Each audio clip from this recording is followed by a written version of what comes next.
तो बुलेटिन की शुरुआत करेंगे देश को हिला देने वाले श्रद्धा हत्याकांड के साथ, क्योंकि आरोपी आफताब का कल नार्को टेस्ट हो चुका है और अब पोस्ट नार्को टेस्ट होगा। थोड़ी देर बाद सुबह 10 बजे तिहाड़ जेल में फॉरेंसिक टीम के 4 अधिकारी और श्रद्धा हत्याकांड के जांच अधिकारी तिहाड़ में पोस्ट नार्को टेस्ट करेंगे और इसमें यह जांच किया जाएगा कि जो कुछ उसने नार्को में बताया क्या अब भी वो वही बातें दोहरा रहा है या फिर कोई नई जानकारी दे रहा है।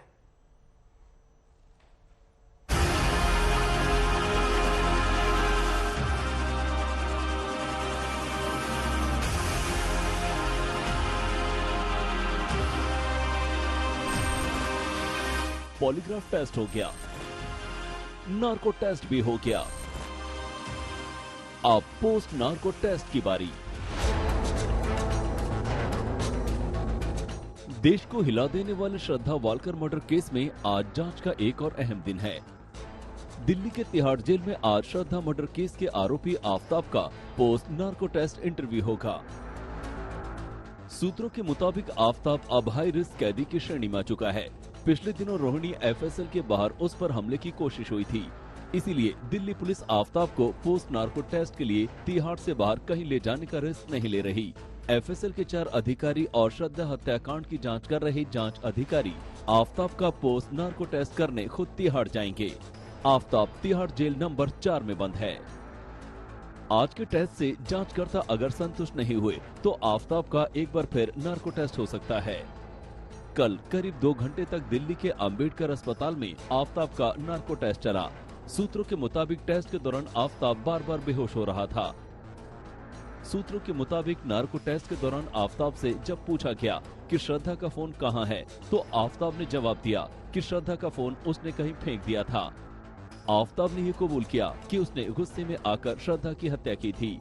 आफताब ने श्रद्धा के शव के टुकड़े करने के लिए आरी के इस्तेमाल की बात को कबूल किया।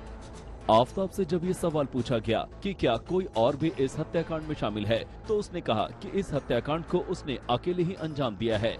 आफताब ने नार्को टेस्ट में श्रद्धा के शव के टुकड़ों को जंगल में ठिकाने लगाने की बात कबूल की है। नार्को में करीब 50 से ज्यादा सवाल उससे पूछे गए और इन सवालों के जवाब उसने जिस तरीके से दिए, ऐसे में निश्चित तौर पे आने वाले दिनों में इंटरोगेशन में इसका फायदा होगा।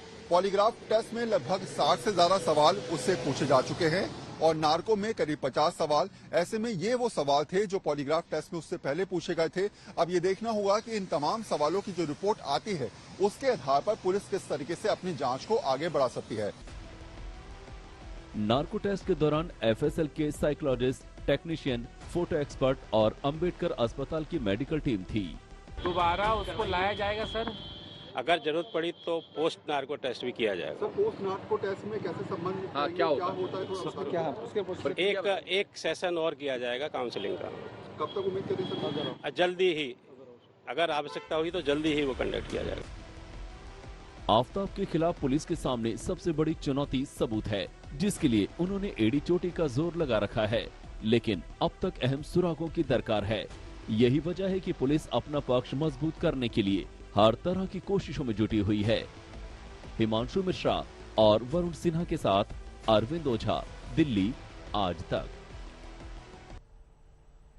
मेरे सहयोगी अरविंद ओझा इस वक्त तमाम जानकारी के साथ जुड़े हैं। अरविंद, 2 लाइन में ये समझा दीजिए कि पोस्ट नार्को टेस्ट होता क्या है?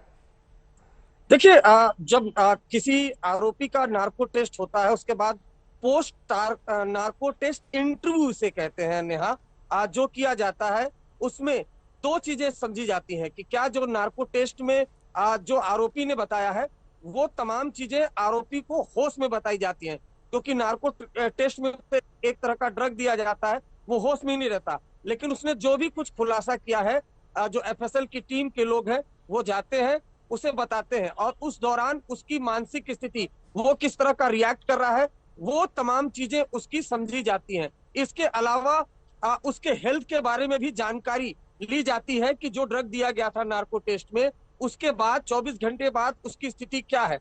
तो इसको कहते हैं पोस्ट नार्को टेस्ट इंटरव्यू, जो आज तिहाड़ की जेल नंबर 4 में होगा। और बताओ, ये होना तो एफएसएल में ही था, लेकिन चूंकि अब वो हाई रिस्क बन चुका है, जिस तरह से उस पर हमले की कोशिश हुई, उसके बाद ये टेस्ट दिल्ली के जाहिर तौर पर हर तरीके का एहतियात यहाँ पर दिल्ली पुलिस बरत रही है।